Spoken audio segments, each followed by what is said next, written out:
बर कसं आहे मॅडम, तुम्हाला अधिकार आहे का मॅडम नर्स लोकांना पेशंट तपासायचा? एमओ साहेबालाच आहे ना. एमओ साहेब तुमच्या दवाखान्यामध्ये रुग्णालयामध्ये दोन दोन दिले असता सुद्धा एक जण सुद्धा उपलब्ध नाही.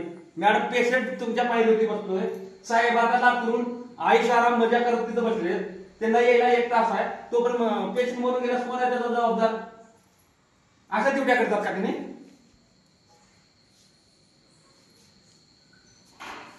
अशा अधिकाऱ्यांची गय केली जाणार नाही, त्यांना तात्काळ सस्पेंड केलं पाहिजे. आणि आमच्या पद्धतीने आम्ही सामाजिक कार्यकर्ते म्हणून फिरतो, ते बाजूला राहू द्या, कुठं राजकारण करायचं नाही आपल्याला, पण अशा अधिकाऱ्यांना वटणीवर आणण्यासाठी ह्यांना सस्पेंड तर केलंच पाहिजे. आणि प्रशासनानं सुद्धा डोळे झाक न करता त्या पदावरून ह्यांना कार्यमुक्त केलं पाहिजे. पेशंट तिथं बघू शकतात आपण, पेशंट हा इथं पायऱ्यावरती आज अर्धा तास झालतो तर बसला सर तिथं, म्हणजे आयुष आराम करताय तिथं 1 तास झाला तिथं लातूर मध्ये.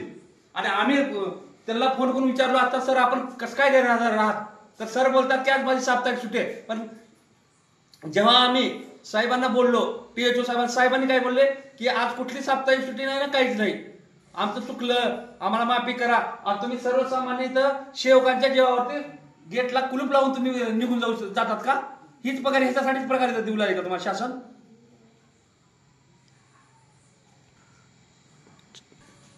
आता ह्याच्या पुढं दांड ह्यांना असं सहज होणार नाही सर, तर छावाचा दांडका घेऊन ह्यांना नीट केल्याशिवाय आम्ही राहणार नाही. यांची तत्काळ उद्याच्या उद्या ह्यांच्या आमच्या छावा स्टाईलने ह्यांना कसा धडा शिकवायचा त्या पद्धतीने धडा शिकवू आम्ही. आणि सर्वसामान्यांची अशी जर हेळसांड करत असतील, लाख लाख पगारी घेऊन जर ह्यांनी इथं उपलब्ध असतील तर ह्यांना काय करायचं, चाटायचे का पुन्हा? नमस्कार, जय हिंद, जय छावा. आता आपण सध्याला आपलं प्राथमिक आरोग्य केंद्र पांचुंजली इथं आलेलो आहोत. या ठिकाणी येण्याचं कारण म्हणजे आपल्या इथे हरी शिंदे म्हणून पेशंट आता वाजलेले 9:55.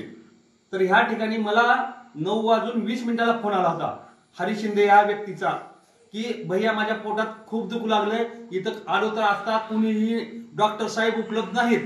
म्हणल्यानंतर मी लागलीच साहेबांना फोन केला, साहेब आपण इथं पांचुंजली इथं उपलब्ध नाही, तुम्ही कुठं आहात? साहेबांनी मला काय माझी दिशाभूल केली. माझी दिशाभूल करतात म्हणजे ते काय म्हणतात की माझी साप्ताहिक सुट्टी आहे. खरंच साप्ताहिक सुट्टी आहे का म्हणजे मी शहानिशा केली. पीएचओ साहेबांना फोन केला मी, साहेबांकडून सुद्धा असं म्हटलं की आज साप्ताहिक सुट्टी नाही ना, कुठली साप्ताहिक सुट्टी नसते. इथं 2-2 एमओ उपलब्ध असताना सुद्धा एक जण सुद्धा इथं उपलब्ध नाही. तर आपण हा पेशंट तात्काळ अर्धा तास झालं पोट दुखत इथं बसलेला आहे, ह्याच्याकडे लक्ष द्यायला जर ह्याला वेळ नाही, लाख 2-2 लाख रुपये पगारी ह्याच्यासाठी घेतात काय? माझं एक स्पष्ट म्हणणं आहे, सर्वसामान्याला जर असं ही करत असतील आणि मला तर सुद्धा ह्याची दिशाभूल करत असतील तर ह्यांची गैर